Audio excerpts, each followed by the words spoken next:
CUT 2026 का आज exam था और पहले पाली यानी कि जो सुबह मॉर्निंग में एग्ज़ाम होना था वो कैंसिल हो चुका है। अब दूसरी पाली के अब बीच समय बदल दिया गया है। बताया जा रहा है कि टेक्निकल दिक्कत हुई।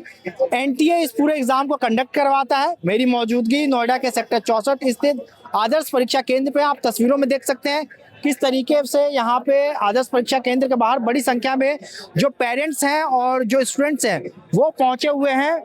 बहुत देर हो गई है, अपनी पाली का इंतजार कर रहे हैं क्योंकि पाली टेक्निकल दिक्कत बताया गया है NTA की तरफ से, जिसके बाद से जो पहली पाली का एग्ज़ाम था फर्स्ट शिफ्ट के एग्ज़ाम को कैंसिल कर दिया गया। उसके बाद दूसरी पाली के लिए जो समय था उसको 2:30 बजे एंट्री होनी थी वो बंद करके अब 4 बजे से एग्ज़ाम शुरू होगा। कुछ यहाँ पे स्टूडेंट्स और पेरेंट्स हैं, उनसे बात करेंगे। क्या नाम है आपका? गर्वित सर। एग्ज़ाम देने आए थे आप? कहाँ से आए हैं? सर शालीमार बाग दिल्ली से। शालीमार बाग दिल्ली से। ये बताइए कि कौन सी शिफ्ट में आपका एग्जाम था? फर्स्ट शिफ्ट में, सेकंड सर शिफ्ट? सेकंड में है अभी। सेकंड शिफ्ट में। टाइमिंग चेंज हुआ है, कब पता चला आपको? सर अभी मैं 1 बजे आया तब इन लोगों ने मतलब बताया था कि 2:30 बजे अब एंट्री होगी, 4 बजे एग्जाम होगा। 2:30 बजे एंट्री होगी और 4 बजे एग्जाम होगा। पहले से आप लोगों को नहीं पता था, यहाँ पे आने के बाद पता चला? हाँ सर, यहीं 1 बजे आने के बाद पता चला है। अभी 1 बजे आए थे, पहले से नहीं पता था। धूप में अब कैसे आप लोग यहीं बैठ के वेट कर रहे हैं? सर ऐसा भी होप करें कि कैंसिल ना हो, अब इतनी दूर से सर आए हैं फर्स्ट शिफ्ट का कैंसिल हो गया, पता चला आपको? हाँ सर, फर्स्ट शिफ्ट का कैंसिल हो गया। आपका क्या नाम है? समीर। आप एग्जाम देने आए थे? हाँ। क्या कहेंगे, आप कहाँ से आए थे और जिस तरीके से समय में बदलाव हुआ और पहली पाली का एग्जाम जो था वो कैंसिल हुआ, क्या कहेंगे इसमें? मैं तो यहीं 62 से आया हूँ, पास में ही है मेरा तो। लेकिन जो इन्होंने टाइम एक्सटेंड कर दिया उसकी वजह से अब बच्चों में थोड़ी सी टेंशन और एंजाइटी और हो जाएगी। मेंटल प्रेशर आ गया है। मेंटल प्रेशर आ गया है और पहली शिफ्ट का कैंसिल हो गया तो उसका भी डर है कि अब कैंसिल ना हो जाए, क्योंकि बहुत बच्चे तो दूर से भी आए हैं, फिर टाइम भी वेस्ट होता है बहुत ज़्यादा। जाहिर तौर पर बच्चों में टेंशन है। कुछ पेरेंट्स भी हैं। आप एग्जाम दिलवाने आए हैं यहाँ पे? हाँ जी। बच्चे का फर्स्ट शिफ्ट में था या सेकंड शिफ्ट में? सेकंड में। सेकंड में था। टाइमिंग चेंज हुआ है, पता चला आपको? हाँ बताया था, पहले 2:15 का बताया था, अब 2:30 का बता दिया। 4 बजे से एग्जाम शुरू होगा जो सेकंड शिफ्ट का है। हाँ। कहाँ से आए हैं आप? रोनी से आए हैं। रोहिणी से आए हाँ हैं। जी। तो इस तरीके से पहली पाली का एग्जाम कैंसिल हुआ और दूसरी पाली में समय का बदलाव किया गया। बच्चों के ऊपर प्रेशर आपको लग रहा है? प्रेशर, गर्मी कितनी पड़ रही है, इन्होंने तो बोल दिया 2.5 घंटे या 2 घंटे बाद कर रहे हैं। कोई बच्चा गश खा गया, बताओ आप कहीं भी कैमरा घुमा के देखो, कहीं छाया का इंतजाम है? इतनी गर्मी पड़ रही है, कोई बच्चे को नुकसान हो, कोई बच्चा गश खा के गिर जाए, बेचारे का साल खराब हो जाए, कोई इनके नाम से कोई सुविधा नहीं दे रही। ये वो कहते हैं छाया में बैठ जाओ, यहाँ पर कहीं छाया है, कहीं टेंट लगा रखा है इन्होंने अपने लिए, लगा रखा है 8-10 बंदों के लिए बस। कहीं भी घुमा के देखो कितनी गर्मी हो रही है। अंदर आप बात की आपने, अंदर से क्या कुछ कहा गया? अनाउंसमेंट कर रहे हैं, अंदर तो जाने नहीं दे रहे जी।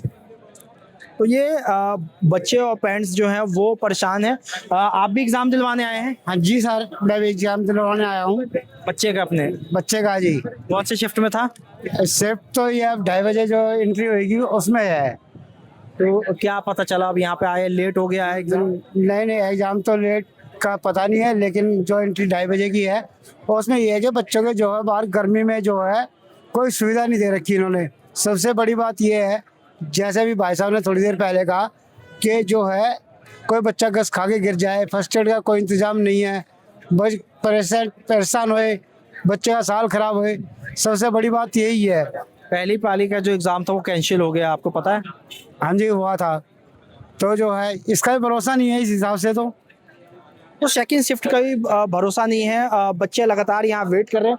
आप देख सकते हैं यहाँ पे बहुत दूर दूर से पेरेंट्स आए हैं। क्या नाम है बच्चा आपका? अक्षिता, कहाँ से आई हैं आप? फरीदाबाद। फरीदाबाद से इतनी दूर से आई हैं। एग्जाम फर्स्ट शिफ्ट में आपका था या सेकंड शिफ्ट में? तो टाइमिंग में बदलाव हुआ, पता चला? टाइमिंग बदलने से फर्स्ट शिफ्ट का एग्जाम कैंसिल होने से कोई मेंटल प्रेशर वगैरह आप लोगों को पड़ा? ठीक है कोई बात नहीं। वेट करें। आप क्या कहेंगे? आपकी देखो जी, बहुत ही खराब जो शिक्षा प्रणाली चल रही है इस टाइम। क्या कि इन्होंने पहले नीट से भी सबक नहीं लिया, जिस हिसाब से लेना चाहिए। जब ये एजुकेशन डिपार्टमेंट में ऐसा कर रहे हैं तो औरों में तो क्या बुरा हाल ही है हर चीज़ में। अब जो दूर से आ रहे हैं, 45 डिग्री तापमान हो रहा है, उनके साथ क्या हो रहा होगा? कोई बस से आ रहा है, कोई 2 व्हीलर से आ रहा है, वो वैसे पहले परेशान होता है गर्मी में, फिर यहाँ आके जब पता चलता है कि परीक्षा लेट है तो उसका तो हौसला वैसे ख़त्म हो जाता है। है ना। तो जाहिर तौर पर ये पेरेंट्स हैं और बच्चे हैं जिनका कहना है कि 45 डिग्री टेम्परेचर है, ऐसे में दूर दूर से यहाँ एग्ज़ाम देने के लिए आए हैं। पहली शिफ्ट का एग्ज़ाम कैंसिल हो गया, उसके बाद सेकंड शिफ्ट में टाइमिंग बदलने से बच्चों पे एक मेंटल प्रेशर आता है। दूसरी चीज़, कोई इंतज़ाम नहीं है, बाहर धूप में मजबूरी में बच्चे और पेरेंट्स से उन्हें बैठ के इंतज़ार करना पड़ रहा है। नोएडा से मोहम्मद रज़ा, स्टेट मिरर।